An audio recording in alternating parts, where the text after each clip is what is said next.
Hi, ഞാൻ ഫാത്തിമ നിത. ഡോപ്പയുടെ online repeaters ബാച്ചിലെ സ്റ്റുഡൻ്റാണ്. ഞാനൊരു റിപ്പീറ്ററാണ്. സാധാരണയായിട്ട് നമ്മൾ ഓൺലൈൻ കോഴ്സ് ചൂസ് ചെയ്യുന്നത് റിപ്പീറ്റേഴ്സ് അല്ലെങ്കിൽ സൂപ്പർ റിപ്പീറ്റേഴ്സ് ഓൾറെഡി എവിടെയെങ്കിലും നല്ല രീതിയിൽ പഠിച്ചിട്ടുള്ള കുട്ടികളൊക്കെയാണ് സാധാരണ ഓൺലൈൻ കോഴ്സ് ചൂസ് ചെയ്യുക. നിത എന്തുകൊണ്ടാണ് ഓൺലൈൻ കോഴ്സ് ചൂസ് ചെയ്തിട്ടുള്ളത്? ഞാൻ പറഞ്ഞില്ല, ഞാൻ റിപ്പീറ്ററാണ്. അപ്പോൾ എനിക്ക് ടൈം കുറച്ചും കൂടി മാനേജ് ചെയ്യാൻ പറ്റുന്നത് ഓൺലൈനായിട്ട് ചെയ്യുമ്പോഴാണെന്ന് തോന്നി. ഓക്കെ, അത് നിങ്ങൾ ഓൺലൈനായിട്ട് ചൂസ് ചെയ്തത് വേറെ ഒരുപാട് ഇൻസ്റ്റിറ്റ്യൂഷൻസ് ഉണ്ട്. അപ്പോൾ അതിൽ ഡോപ്പ് തന്നെ ചൂസ് ചെയ്യാനുള്ള കാരണം എന്താണ്?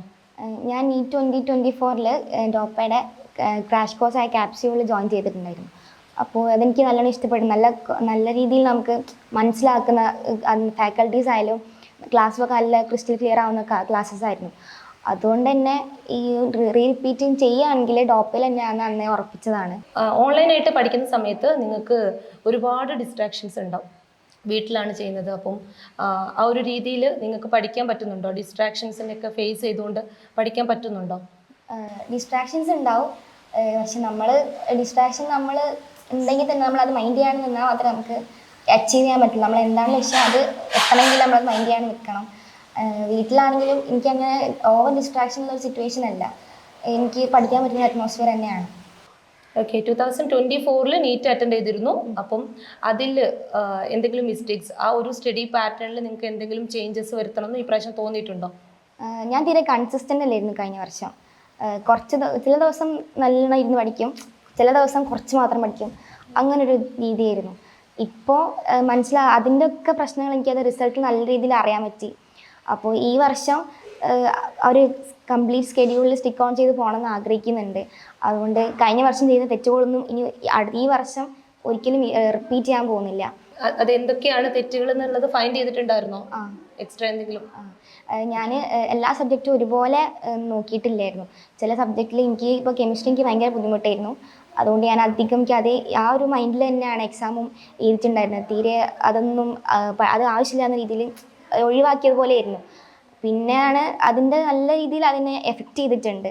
പിന്നെ പെട്ടെന്ന് തീർക്കണം എന്നുള്ളൊരു മൈൻഡ് ആയതുകൊണ്ട് നല്ല കെയർലെസ് മിസ്റ്റേക്ക് വന്നിട്ടുണ്ടായിരുന്നു. ഒരു മിനിറ്റിൽ ക്വസ്റ്റ്യൻ തീർക്കണമെങ്കിൽ പെട്ടെന്ന് ചെയ്യുക, ആ ഒരു മൈൻഡിൽ ആ ഒരു ധൃതിയിൽ ഒരുപാട് കെയർലെസ് മിസ്റ്റേക്ക് വന്നിട്ടുണ്ടായിരുന്നു.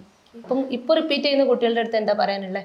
ഓൺലൈനായിട്ട് ചൂസ് ചെയ്യുന്ന കുട്ടികൾ എന്തൊക്കെ ചെയ്യണം, അങ്ങനെ എന്തെങ്കിലും ആ കുട്ടികളുടെ അടുത്ത് പറയാനുണ്ടോ? പുതുതായിട്ട് റിപ്പീറ്റ് ചെയ്യാൻ വരുന്ന കുട്ടികൾക്ക് നമ്മൾ ഓൺലൈനായിട്ട് ചെയ്യുമ്പോൾ നമുക്ക് ചൂസ് ചെയ്യാനുണ്ടാവുക, നമുക്കൊരിക്കലും ബബിൾ ചെയ്യുക അങ്ങനത്തെ പ്രശ്നങ്ങളൊന്നും ഉണ്ടാവില്ല.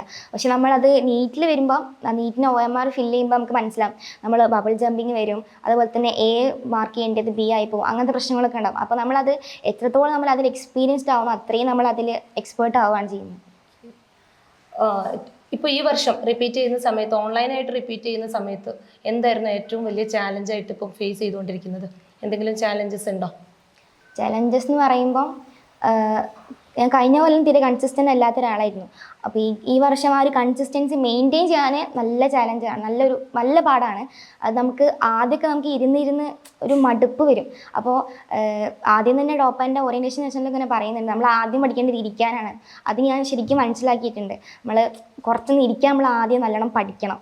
അത് ഒരു 2-3 മണിക്കൂറൊക്കെ ഇരുന്ന് നമ്മൾ വിചാരിക്കും ഒരു 10 മിനിറ്റ് ബ്രേക്ക് എടുക്കാം, ഒന്ന് ഫോണിൽ കളിക്കാം.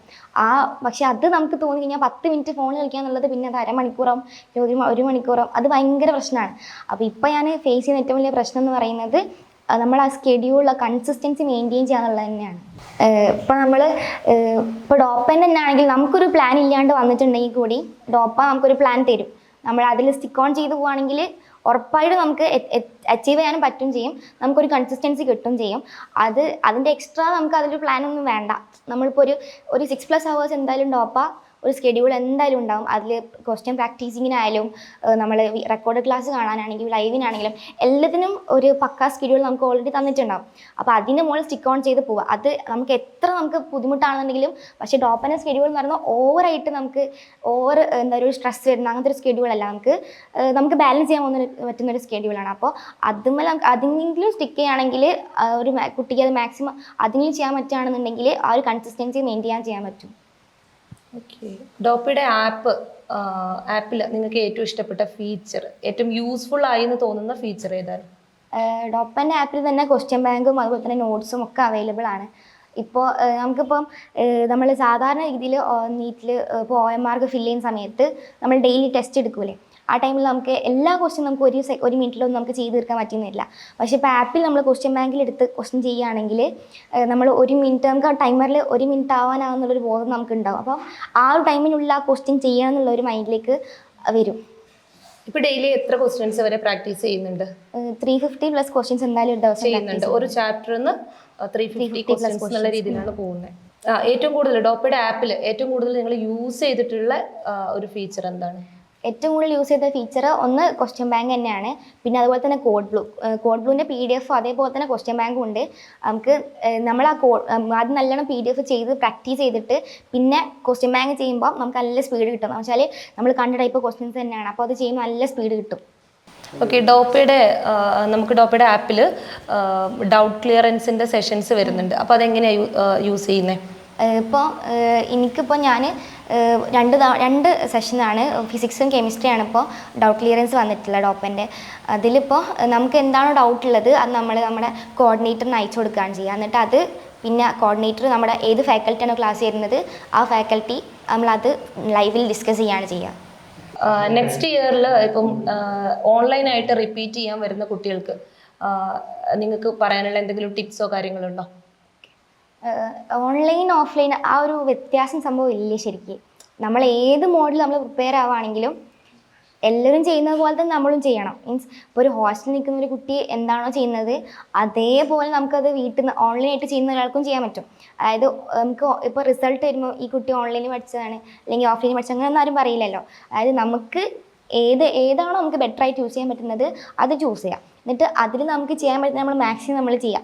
നമ്മൾ 100% പഠിക്കുന്ന അല്ല, നമ്മൾ ഇപ്പോൾ ഞാൻ വിശ്വസിക്കുന്ന കാര്യം 100% പഠിക്കുന്നതിനേക്കാട്ടിയും നമ്മുടെ മാക്സിമം എഫോർട്ട് എടുത്ത് ചെയ്യുക എന്നുള്ളതിലാണ്. അപ്പോൾ ഓൺലൈനായിട്ട് ചൂസ് ചെയ്യുന്ന കുട്ടിയാണെങ്കിലും ശരി ഓഫ്ലൈൻ ആണെങ്കിലും നമുക്കത് ചെയ്യാൻ പറ്റുന്ന ഒരു ഉറപ്പുണ്ടെങ്കിൽ, അതായത് നമുക്ക് ഒരു ഡിസ്ട്രാക്ഷൻസും ഇല്ലാണ്ട് നമ്മുടെ ഒരു ഡ്രീമിലേക്ക് തന്നെ നമ്മൾ ഫോക്കസ്ഡ് ആവുന്നുണ്ടെങ്കിൽ നമ്മളത് ഓൺലൈൻ ചൂസ് ചെയ്യുന്നതും ഓഫ്ലൈൻ ചെയ്യുന്നതൊക്കെ ഒരുപോലെ തന്നെയാണ്. ഓക്കെ, അപ്പം നിത പറയുന്നത് ഓൺലൈൻ ആണെങ്കിലും ഓഫ്ലൈൻ ആണെങ്കിലും എല്ലാം ഒരുപോലെയാണെന്നാണ്. അപ്പം ഇനി പഠിക്കാൻ വരുന്ന കുട്ടികൾക്ക്, നെക്സ്റ്റ് ഇയറിലേക്ക് വരുന്ന കുട്ടികൾക്ക് ഏത് വേണമെങ്കിലും ചൂസ് ചെയ്യാം, എല്ലാം ഒരുപോലെയാണ്. അത് നമ്മളെങ്ങനെയാണോ പ്രാക്ടീസ് ചെയ്യുന്നത് നമ്മുടെ പെർഫോമൻസിനനുസരിച്ചിട്ടാണെന്നുള്ളതാണ് നിത പറയുന്നത്. അപ്പോൾ ഓൾ ദി ബെസ്റ്റ് നിത.